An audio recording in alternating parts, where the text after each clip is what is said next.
नमस्कार दोस्तों, कैसे हैं आप सभी का स्वागत है आपके अपने चैनल राजीव कॉम्पिटिटिव क्लासेस में। दोस्तों, आज का वीडियो आप लोगों के लिए काफ़ी ज़्यादा इंपॉर्टेंट होने वाला है, क्योंकि आज के इस वीडियो में हम बात करने वाले हैं सभी शिक्षकों के बारे में।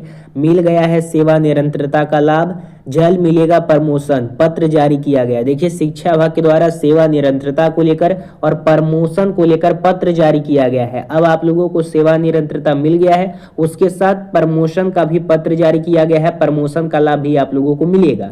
शिक्षा विभाग ने जारी किया पे मैट्रिक्स लेवल। पे मैट्रिक्स जो लेवल है उसके आधार पर बताया गया है कि आप लोगों का सैलरी किस हिसाब से आपको दिया जाएगा।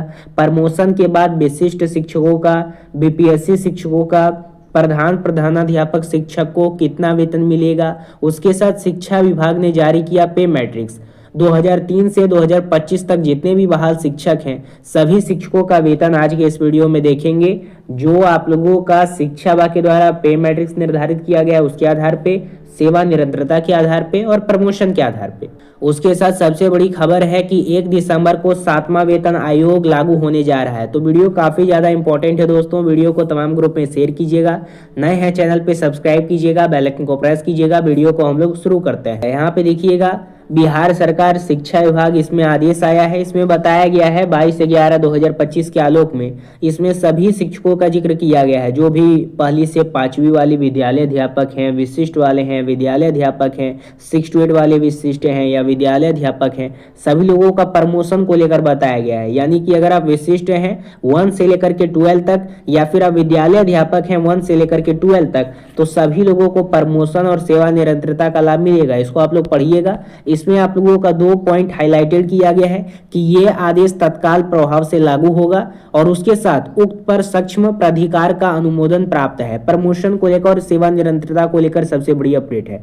मैंने पहले भी आप लोगों को कहा था, जो विशिष्ट वाले शिक्षक थे वो लगातार प्रयास कर रहे थे कि हमें सेवा निरंतरता का लाभ चाहिए। मैं शुरुआत से कहता आ रहा हूं कि जब तक आप लोग अपने स्तर से प्रयास नहीं कीजिएगा, तब तक आप लोगों को वो लाभ नहीं मिलेगा जो आप लाभ चाहते हैं, चाहे वो 7वां वेतन आयोग हो या सेवा निरंतरता हो या फिर आप लोगों का मूल वेतन में वृद्धि हो। अब यहाँ पे देखिएगा, 9वां पॉइंट में आप लोगों का प्रमोशन को लेकर अपडेट है। विशिष्ट शिक्षक निम्नलिखित तालिका के अनुसार प्रमोशन हेतु पात्र होंगे। जैसे कि विशिष्ट शिक्षकों की श्रेणी है, प्रमोशन के लिए विशिष्ट शिक्षकों की अगली श्रेणी है, प्रमोशन के लिए अभिधि है।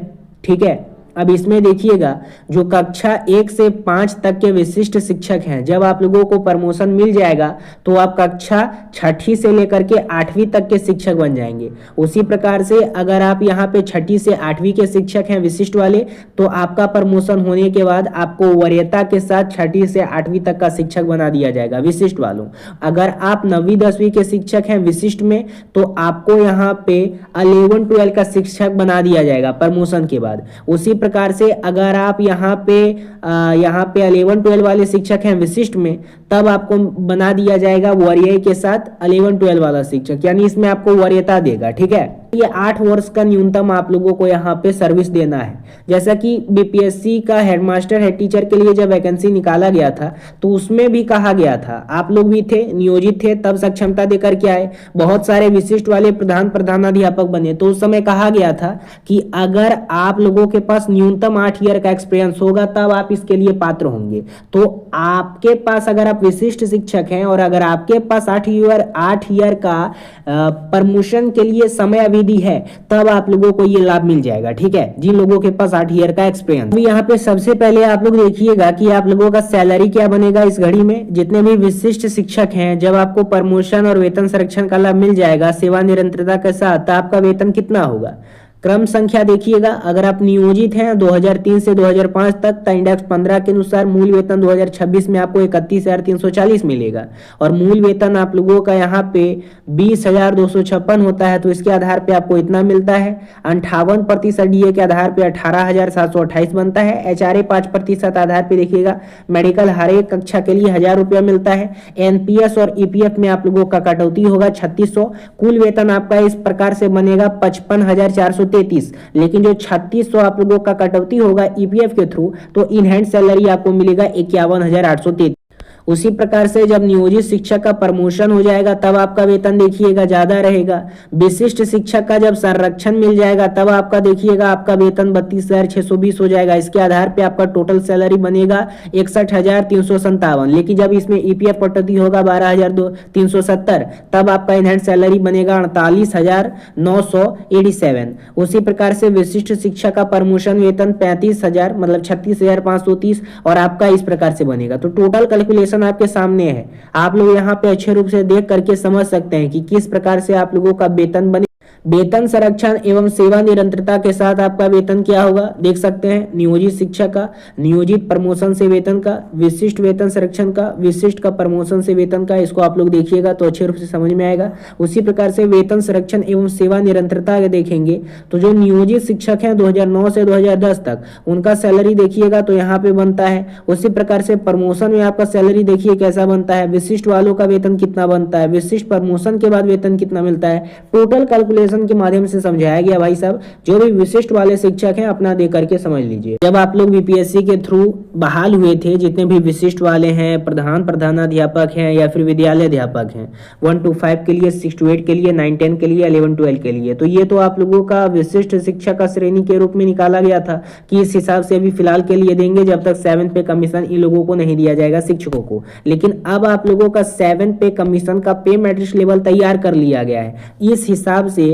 जब 7 पे कमीशन दिसंबर में लागू किया जाता है तब इस हिसाब से आपको सैलरी मिलेगा 1 to 5 क्लास के लिए, 6 to 8 क्लास के लिए, 9 10 क्लास के लिए, 11 12 क्लास के लिए, जिस प्रकार से मैंने कल के वीडियो में एक्सप्लेन किया था देख सकते हैं आपके सामने है। उसी प्रकार से आप लोग यहाँ पे देखिएगा 8 पे कमीशन जब आप लोगों को मिलेगा तो इस चार्ट के फॉर्म में मिलेगा। शिक्षा विभाग के द्वारा पहले ही आप लोगों को जानकारी दे दिया गया है।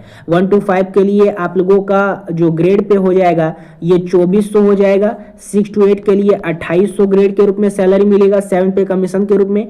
4200 ग्रेड के रूप में 9 10 को मिलेगा। उसके बाद फिर 4600 ग्रेड के रूप में 11 12 को मिलेगा। 4800 ग्रेड के रूप में हेड टीचर को मिलेगा और 5400 ग्रेड के रूप में हेडमास्टर को मिलेगा जब 7 पे कमीशन लागू किया जाएगा। तो जब हम लोगों का डीए 58% हो जाएगा तब हम लोगों का सैलरी क्या दिया जाएगा, तो उधर मैंने जो बताया वो 7 पे कमीशन के आधार पे था, ठीक है। अब इधर मैं आप लोगों को ये भी बता देता हूं कि 58% जब डीए के साथ आपको सैलरी मिलेगा तब आपका वेतन क्या होगा। तो यहाँ पे देखिएगा ये 1 to 5 क्लास वालों का है, 2006 वालों का है और 2007 वालों का है, ऐसे ही। उसके साथ देखिएगा 2010 वालों का ट्रेंड है, अनट्रेंड है। इधर देखिएगा ये दक्षता फेल वालों का है। इधर देखिएगा 2022 में जो बीएड के तहत बहाल है उनका है, 2022 में जो डीएलएड के तहत बहाल है उनका इतना है। उसी प्रकार से 2014 का ट्रेंड वालों का देखिएगा, अनट्रेंड वालों का देखिएगा, 2022 वालों का देखिएगा 9वीं 10वीं के लिए, 2007 वालों का देखिएगा। उसके बाद ये आप लोगों का +2 वाला है, 11 12 का। इधर प्रधान शिक्षक प्रधानाध्यापक का। एक बात गौर करने वाली बात है कि यहाँ मैंने जो भी आप लोगों को बताया ये सभी शिक्षक हैं, नियोजित भी हैं, विशिष्ट भी हैं, प्रधानाध्यापक सभी हैं। लेकिन ये 58% डीए के आधार पे है, इसमें आप लोगों का 7 पे कमीशन प्लस नहीं किया गया है, इसलिए आपका सैलरी यहाँ पे कम दिखाया गया है, ठीक है। ये 58% के आधार पे कैलकुलेशन किया गया है 6ठा पे कमीशन के तहत। उधर मैंने जो बताया वो 7 पे कमीशन के तहत है, इसलिए आपका सैलरी ज्यादा उधर दिखाया गया है। लेकिन यहाँ पे कम दिखाया गया है क्योंकि ये 6th फेज के तहत है आप लोगों का, इस बात को समझ लीजिए। सर हम लोगों का ईपीएफ कितना जमा होगा, देखिए विशिष्ट शिक्षक का एनपीएस में कुल कितना जमा होगा। नियुक्ति वर्ष देखिएगा 2003 वालों का, 6 वालों का, 10 वालों का, 13 वालों का, 16 वालों का, 22 वालों का। ईपीएफ कटौती देखिएगा 1800 होता है, दोनों को प्लस कीजिएगा तो कुल ईपीएफ कटौती 3600 होगा। और एनपीएस बाय सेल्फ के तहत आपका इतना जमा होता है, एनपीएस बाय गवर्नमेंट के तहत आपका इतना जमा होता है, टोटल एनपीएस आपका इतना आता है, ठीक है। और सबसे कम किसका आएगा, जो 2022 में है, यानी 9300 उनका सबसे कम जमा होगा। उसी प्रकार से विशिष्ट शिक्षक का एरियर देखिएगा जनवरी और जुलाई का 55% डीए के आधार पे तो आपको मिल जाएगा। लेकिन अभी फिलहाल के लिए सब्सक्राइब कर लीजिए क्योंकि अभी बहुत सारा आप लोगों का अपडेट शिक्षा विभाग से आना बाकी है। अभी आगामी बैठक भी होने वाला है, वो वीडियो भी इसी चैनल पे आपको मिलेगा। नए हैं चैनल पे सब्सक्राइब कर लीजिएगा। धन्यवाद। सो वेलकम बैक दोस्तों अगर आप तैयारी कर रहे हो क्लास 12 का 2026 बोर्ड के लिए, यानी आपका फरवरी में जो आपका फाइनल बोर्ड होने जा रहा है, उसके लिए आप तैयारी कर रहे हो, प्लस अगर आप सीबीएसई बोर्ड से हो तो आपको तैयारी करने के लिए एक सही साधन की जरूरत है। और अगर बात कर लेते हैं हमारे एग्जाम की, तो एग्जाम में जो है मात्र जो है 2 महीने बचे हुए हैं। आप तैयारी करनी है आपके जोरों शोर से। तो तैयारी करने के लिए आपको चाहिए एक सही सैंपल पेपर। जी हां, आप सही सैंपल पेपर जिससे आप जो अपनी तैयारी को मजबूत कर सकते हो। जिस तरह से हमारे क्लास 10 में साथ दिया था उस बार बुक ने, उसी तरह से फिर से क्लास 12 के लिए आपके लिए उस बार बुक यहाँ पर रिव्यू लेके आ गए हैं। और उस बार बुक का ये रिव्यू रहेगा जिसमें सीबीएसई के लिए उस बार बुक 2026 के लिए एग्जाम के लिए बहुत ही महत्वपूर्ण है। इसमें आपको दिख रहा है 15 प्लस जो है सैंपल क्वेश्चन पेपर मिलते हैं। और ये जो है आपके इंक्लूड इसके साथ 5 मोस्ट लाइकली प्रैक्टिस पेपर रहेंगे आपके एग्जाम के लिए। इसमें चाहे तो केमिस्ट्री का, चाहे बात करें तो मैथमेटिक्स का, चाहे बात करें तो इंग्लिश का, चाहे बात करें तो आपका बात करें फिजिक्स का, चाहे किसी भी सब्जेक्ट का लो, चाहे हिंदी का लो, चाहे बायोलॉजी का लो, आपके ऑल सब्जेक्ट का जो है बुक आपको मिल जाता है। और आप इस बुक से तैयारी बहुत अच्छे बखूबी कर